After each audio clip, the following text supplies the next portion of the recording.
বরিশাল বিভাগের বৃষ্টির পানি সংরক্ষণ প্রকল্পের অনিয়ম নিয়ে আরও জানাতে বরগুনার উপকূলীয় এলাকা থেকে যুক্ত হচ্ছেন সহকর্মী জিয়াদ মাহমুদ। সরাসরি চলে যাচ্ছে তার কাছে। জিয়াদ, প্রকল্পের মেয়াদ শেষ, এখনও মেলেনি সেবা, এ নিয়ে কি বলছে কর্তৃপক্ষ আর ভুক্তভোগীদের কথাও জানাবেন।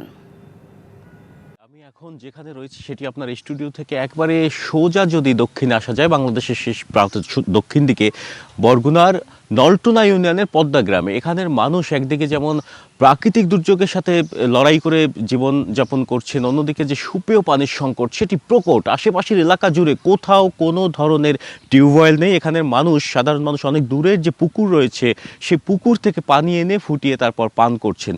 এর প্রেক্ষিতে এই যে 2022 সালে শুরু হওয়া যে রেইন ওয়াটার হারভেস্টিং প্রজেক্ট, সেই প্রজেক্ট শুরু হয় এবং সেখানে দেখা যায় যে জনস্বাস্থ্য প্রকৌশল অধিদপ্তর তারা অনেক যে স্থানগুলোতে তারা এখানে যে স্থানীয়রা বলছেন যে তারা আর্থিক সুবিধা নিয়ে অনেক জনপ্রতিনিধিরা তারা কিন্তু এই কাজটি করেছেন, যে অনেককে দিয়েছেন ট্যাঙ্ক কিংবা প্ল্যাটফর্ম, আবার অনেককে দেননি।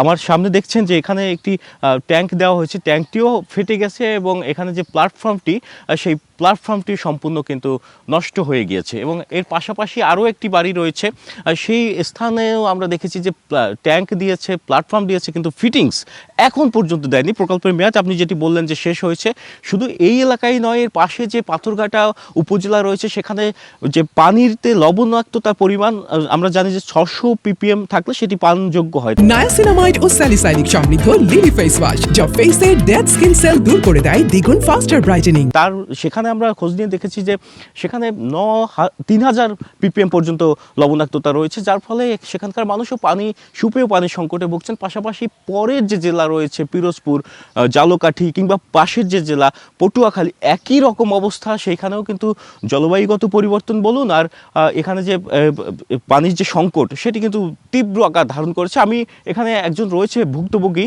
তার সাথে কথা বলবো। আসলে এই যে প্রকল্প আপনারা শুরু করেছেন, এখানে শুরু করেছে জনস্বাস্থ্য প্রকৌশল অধিদপ্তর, এবং সেটি এই প্ল্যাটফর্মটি কবে দিয়েছে এবং কি অবস্থায় রয়েছে এখন বর্তমানে?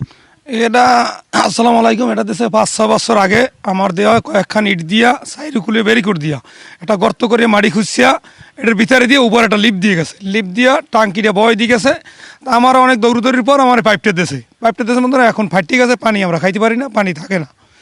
এই আর্থিক লেনদেনের বিষয়টি যে বললেন, আর্থিক লেনদেনে আমি টাকা দিয়েছি, আর দেখলেছি না, নামটা আজকাল বলে নাই, আমি দেখলেছি নি, কারদার দিয়ে দেখলে আমি কইতে পারবো, কিন্তু আমি এখন এর তো পাইতেছি না, আর আমরা পানি খাইতে পারতেছি না, পানি তো নাই টোটালি, ট্যাঙ্কি খালি আমার এই সব ফাটি গেছে। যেমনটি শুনছিলেন যে এখন পর্যন্ত প্রকল্পের মেয়াদ শেষ, এখন পর্যন্ত তারা এই ট্যাঙ্ক থেকে পানি পান করতে পারছেন না। এবং তখনকার সময় যে জনপ্রতিনিধিরা ছিলেন 24 সালে 5 আগস্টের পরে তাদের জবাবদিহি তার মধ্যে আনা যায়নি, এবং এখন তারা বলছেন যে যারা কর্তৃপক্ষ রয়েছে জনস্বাস্থ্য প্রকৌশল অধিদপ্তর, তারা যেন এই বিষয়ে সুনজর দেয়, যাতে ঠিকাদারি প্রতিষ্ঠান কিংবা তখনকার যারা এই যে প্রকল্পের সাথে যুক্ত ছিল তাদের যাতে সঠিকভাবে জবাবদিহিতার মধ্যে আনা যায়, সেই ব্যবস্থা করার জন্য তারা দাবি তুলছেন। পাশাপাশি জলবায়ু যে গত পরিবর্তন হচ্ছে তার ক্ষেত্রে জলবায়ু ন্যায্যতার দাবিতে এই অঞ্চলে যে অর্থ বরাদ্দ সেটিও কিন্তু ন্যায্যতার ভিত্তিতে যেন করা হয়, এই দাবি করছেন এখানকার স্থানীয়রা। এতটুকুই ছিল বরগুনা থেকে আমার কাছে।